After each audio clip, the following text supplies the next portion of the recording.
friends, welcome back to the Spiritual Nomad podcast and YouTube channel. My name is Luke Bricker. I'm the Spiritual Nomad, and I want to talk to you today about a thing called panentheism.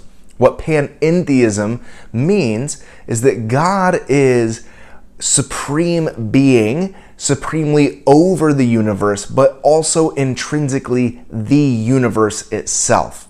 It is a sense of both and this video is a direct reply to some people that were needing a little bit more definition for a video that I did a few weeks back about using the term universe and God synonymously. In my opinion, panentheism is a really beautiful hybrid between what we see in Eastern religion of pantheism and what we see in more of the Abrahamic traditions of a traditional theism. Really quickly, pantheism simply means that anything can inhabit and is essentially divine. It's God. The universe itself is God. It's saying that all of that is the manifestation of the divine, of the universe, that is God. And so that's why you see a lot of material items being used as worship in a lot of Eastern cultures and Eastern religions. Contrasting that, like I said, with theism from an Abrahamic tradition, that is looking at God as completely separate from. That there is this divine being, God, and that there is the material created world that God created, and that they are distinct. They are absolutely different, that, the universe cannot be God because God is separate from and other than. And so I think panentheism, for me, is a really great hybrid of those two things. Looking at the scriptures, especially some of Paul's writing, ironically enough, seeing that God is over all, in all, and through all things. That God created and inhabits all things. And so for me, panentheism makes a whole lot of sense, because now what we're saying is not only is God creator and supreme being over the universe, but God is intrinsically also the universe. The energy, the matter, all things that we are able to see and touch and observe in the created world and out in the Milky Way and beyond, that is the inhabitant of God, and God being supreme over that. So there's a really good image that I'd like to show you. So I'm going to pop that image in right here. And as you can see in this image, you can see that God is certainly supreme in creating over all of these things, but it's also encompassing in and through the material world.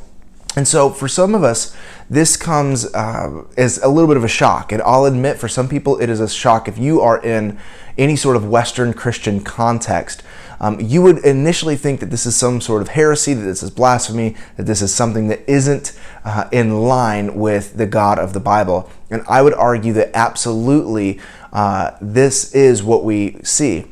And so Jesus, I think, whenever he is talking from such a place of authority, that he says, I and the Father are one, but then you continuously see that Jesus is submitting to the will of the Father. It's like this paradox of thinking happening.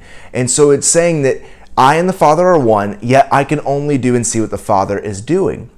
And so what we see is that God, this supreme deity being, is something that is outside of Jesus, that he says, I can only do the will of my Father, that is separate from, but yet also in the same breath intrinsically embodied in the person of Jesus, which people are created things. We are created beings. Just as we look around in nature, we are a part of the created universe. And so certainly we have a different role and function, I think, being made in the image and likeness of God. When you look back in Genesis 1, that we have that inherent divine nature within us, that when that awakens, that we become one with God, just as Christ taught us to become one with God.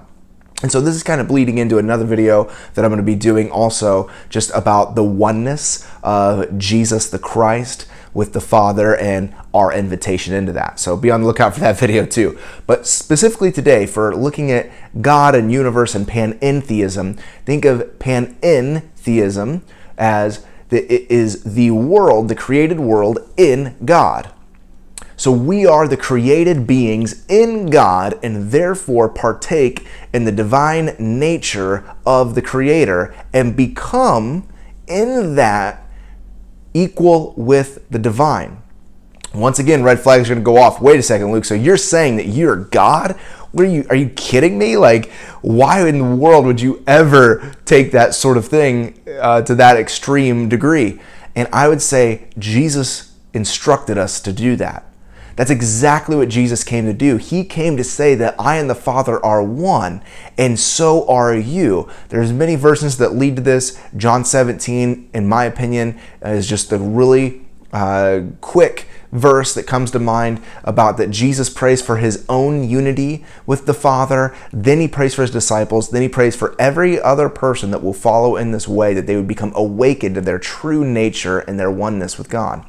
So panentheism is essentially that God is supremely over us. We can only see what the Father is doing and do what the Father is doing, yet that inhabits us and then we become unified with it. 1 Peter is saying that we are invited into divine participation. And so that is over us, yet intrinsically us as a people. And that's where we see things like nature is a way that we connect with God. Is God the tree? Well, if God created the tree and he provides the nutrients for the tree by the sun and by the rain, God is inhabiting the sun and the rain to nourish the divine order of the universe. Therefore, God is over all and he's in all and he is through all things. So nothing is separate from. Like theism, historically in the Abrahamic tradition would say God is separate from that. No, God is intrinsically that.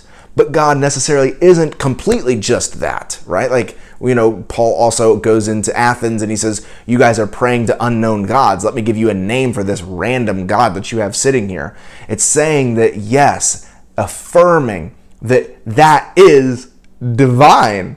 But let me give you some bigger narrative to how it all fits in to the intrinsic nature of the divine universe. So, hopefully that brings a little help for some of you. I know this is probably going to stir a lot of stuff up, and that's what I like to do. I like to stir things up, make us think differently, because we have been so conditioned to rigorous religion that forces us to believe a particular doctrine in order to know that we are in, and we don't have to obey others' thoughts to know that we are in with the God of the universe. We can just know within the depths of ourselves that we are intrinsically one with the God of the universe. So it's good to have these sort of conversations. It's good to stir it up, because regardless of what we say, there's nothing we can do to escape being one with God. So let me know what you think about this. Am I crazy? Leave me a comment down below. Maybe like this video, share it with a friend. I'd love to talk to you more about the ideas of pantheism, panentheism, and theism.